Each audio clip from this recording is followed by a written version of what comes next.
Frontier hypocrisy. The 1785 trial of a Delaware warrior. On a bitterly cold December morning in 1785, the fledgling settlement of Westmoreland, Pennsylvania. Its atmosphere, still thick with the residue of gunpowder and the unresolved animosity of the Revolutionary War, became the stage for a dramatic test of the nascent nation's ideals.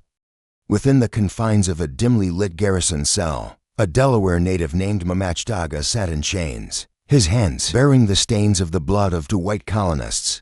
The atmosphere crackled with anticipation. Only 14 days remained before his trial, yet a mob already clamored for his demise.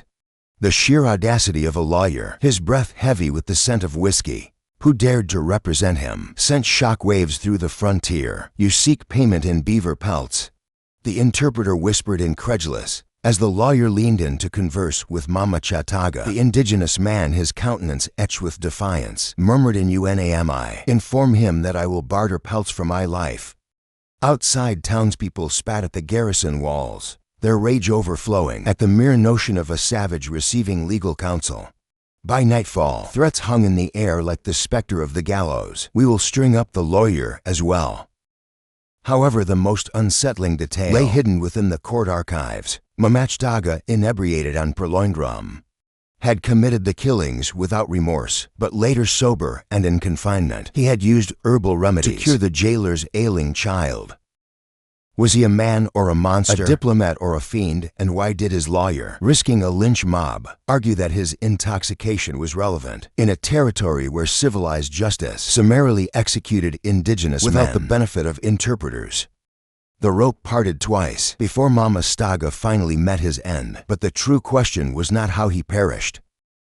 It was whether a nation, founded on the principles of liberty, could stomach the notion of a fair trial for a people it had already prejudged. Welcome to Native Legends and History Stories, where the untold stories of America's frontier era await. Subscribe to delve into authentic narratives from the heart of the wilderness. In 1784, the Treaty of Paris was barely dry when the newly established United States turned its attention westward, toward the contested expanse of western Pennsylvania. Here, amidst the dense woodlands and rugged river valleys, the Delaware nation, erstwhile allies of the Revolutionary cause, found themselves in a precarious position. By 1785, more than 50,000 settlers had poured into the region, creating friction with the indigenous communities who had occupied these lands for countless generations. The air reeked of treachery. The Continental Congress, desperate to settle war debts, had already auctioned off indigenous territories. A weather-beaten trapper, his face marked by decades of frontier skirmishes, spat into a campfire near Fort Pitt. "Freedom for U.S. shackles for them. That's the American way now." His words encapsulated the hypocrisy festering in the Ohio Valley. The Delaware, who had fought alongside patriots such as Daniel Broadhead, watched as their villages were encircled by squatters.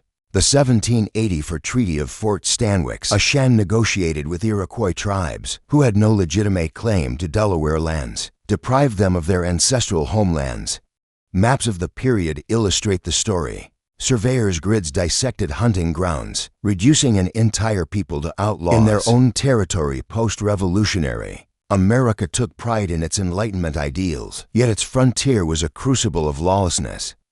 In 1785 alone, Pennsylvania's courts documented 17 homicides in the region, half involving settlers and indigenous people. But these figures conceal a more sinister reality. The majority of killings went unreported, resolved by vigilante lynchings or tomahawk justice.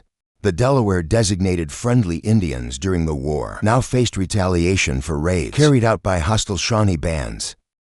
Guilt by association became the frontier's unspoken code. Mamachdaga's trial, a critical juncture, revealed the fragility of civilized justice. The Delaware man accused of murdering two settlers, while under the influence of alcohol, became a political pawn settlers bayed for blood. Officials in Philadelphia, eager to demonstrate their authority, insisted on due process, yet how could impartiality exist where juries were packed with land-hungry farmers and indigenous testimony was disregarded? The region's instability was exacerbated by the clash of legal philosophies. While Anglo-American courts emphasized habeas corpus, indigenous justice centered on restorative measures. Reparation, not capital punishment. When Mamastaga proposed beaver pelts as recompense, the translator scoffed, "Your furs hold no sway here. This is a white man's domain now." The trial's outcome was a foregone conclusion, yet the charade served a purpose.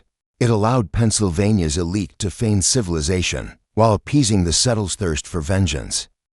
However, beneath the surface, the historical record reveals a more complex narrative.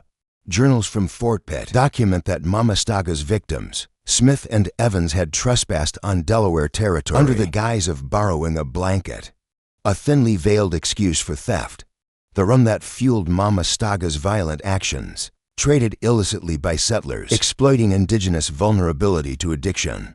Even the jail where he awaited trial symbolized the frontier's moral decay. Inmates shivered alongside their guards, while magistrates feasted on venison. In distant Philadelphia, by 1785, the United States stood at a critical juncture. Could a nation forged in rebellion extend its founding principles to those it had dispossessed? Or would its promise of liberty? In the crisp autumn of 1785, the frontier settlement of Hannistown throbbed with a palpable unease. Mamactaga Wapala, Tangway in his native tongue, a name that evoked images of tempests and uprooted trees, had become a spectral figure, haunting both Delaware campfires and settler taverns. A veteran of the Revolution's most brutal engagements, he had once fought shoulder to shoulder with men who now labeled him a savage. His scars, imprinted by British steel and settler avarice, recounted a history the nascent nation preferred to ignore.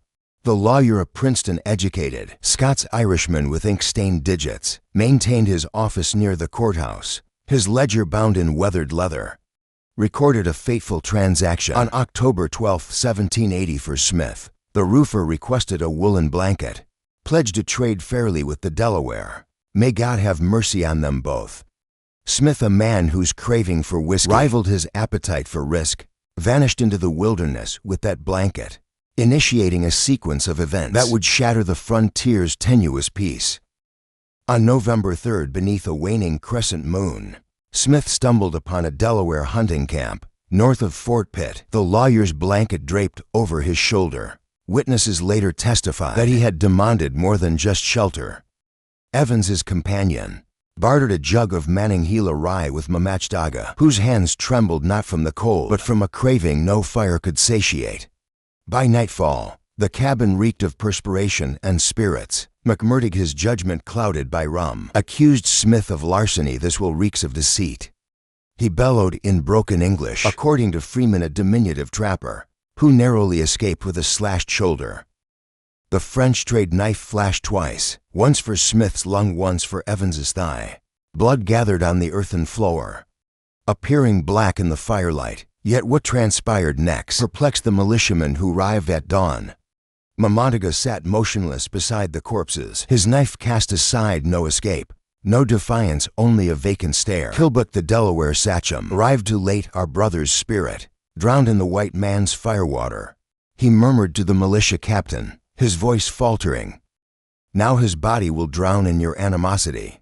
Years later, forensic analysis of the cabin's bloodstains would reveal disturbing truths. Smith's wound suggested he had been seated, non-threatening when attacked. Evans's injury angled upward, as if he had turned to flee. But in 1785 such subtleties held no significance. The frontier craved simplicity, a culprit, a hanging. The lawyer, navigating through a throng already sharpening ropes, discovered Mamactaga in a squalid cell. Joseph Nicholas, the translator, sneered as the Delaware man muttered in UNAMI, "Tell him the rum spoke, not me." The attorney's journal that evening overflowed with conflicted thoughts. Do I defend a murderer, or a man trapped by those who profit twice, first from his vice, then from his execution? Outside, the wind howled through the Alleghenies, carrying the echoes of a question no court would address. When a people are driven to the brink, who truly wields the blade? The Westmoreland County Jail, a dilapidated timber structure reinforced with mud and despair, stood as a testament to frontier neglect. Rodents gnawed at its walls. Winter drafts whistled through gaps large enough to pass a knife or a bribe. By December, even the sheriff conceded it couldn't confine a drunkard, much less a man the townsfolk wanted dead. Mamachdaga was transferred to the garrison's guardhouse, a stone vault beneath Fort Pitt's barracks, where deserters were once imprisoned. Soldiers called it the Black Hole, a tomb for the living, its air saturated with a stench of mildew and despondency. The lawyer found him there on December 7, 1785. Guided by the flicker of a tallow candle, Joseph Nicholas, the translator, wrinkled his nose at the malodor. "He won't survive the week," a guard muttered, tossing a corroded key. Mamachdaga sat shackled to a damp wall. His breathing labored. The attorney, clutching a ledger, hesitated. "Tell him I can save his life," he instructed Nicholas. The Delaware man's laughter echoed like a death rattle.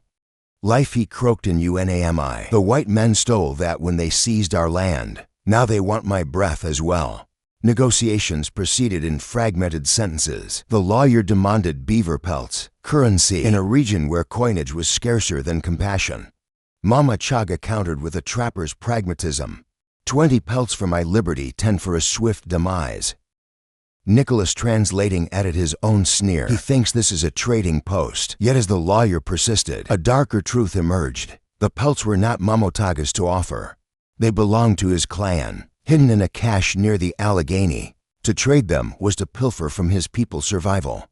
The attorney's quill paused above his contract. Outside, a blizzard raged, its intensity mirroring the fury of the gathering crowd. "Execute!" The heathen voices echoed beyond the fort's walls. On December 9th, he made his decision. Returning to the Black Hole, he tossed a woolen blanket at Mamachdaga's feet.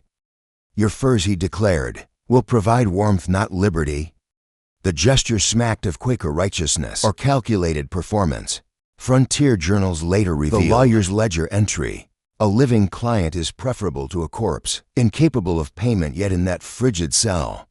A spark of humanity flickered in the darkness. Mamaka, clutching the blanket, scrutinized his would-be savior. Eureka of apprehension, he conveyed to Nicholas. "Inform him that his benevolence will hasten his demise more effectively than any rope." The lawyer departed without a word, his boots crunching on snow, stained yellow by garrison urine. Behind him, the fort's gates creaked shut, sealing Mamachdaga's destiny and his own. For in a territory where justice wore the mask of vengeance, even compassion was a death sentence. Grenadier Squad's reputation resonated across the Allegheny, a testament to her resilience in a world determined to obliterate her people. Born we Hixamensa, she who stands firm. She had earned her wartime sobriquet during Braddock's defeat in 1755, when as a 16-year-old girl, she had dragged wounded French soldiers to safety under British fire. Now at 46, her braids streaked with gray, she mediated disputes between Delaware clans and settler magistrates, her voice serving as a bridge between disparate cultures. But bridges, she understood, were susceptible to burning. The lawyer located her on December 12, 1785, near a frozen tributary of the Kiskiminitas. She stood ankle-deep in snow, disaboweling a buck with a bone-handled knife, a deliberate demonstration of indifference. He approached head in hand, his breath forming clouds in the frigid air. "Mistress Squaw," he began, "your wisdom is required." She remained focused on her task. "You white men are fond of that word, wisdom, as if justice were a commodity you could bottle and sell." The lawyer persisted, his words stumbling over cultural divides. Mamachdaga's trial necessitated understanding, his wishes a grotesque code of due process. Would she inquire of the condemned man whether he preferred hanging or burning? The knife-stilled Grenadier Squaw turned her gaze, reflecting the winter's chill. "You believe death is a matter of choice." She gestured to the buck's carcass, steam rising from its exposed ribs. "The deer does not choose the arrow. It chooses how to meet its end, fleeing or defiant." Mamachdaga has already made his decision. In her lodge that evening, beside a fire seasoned with juniper, she illuminated the chasm he had failed to comprehend. For the Delaware death rituals were communal, not transactional. A warrior's passing demanded dignity, not a catalogue of colonial atrocities. "You wish him to select his humiliation," she remarked, stirring a stew of venison and bitterroot, like a child choosing sweets at a market.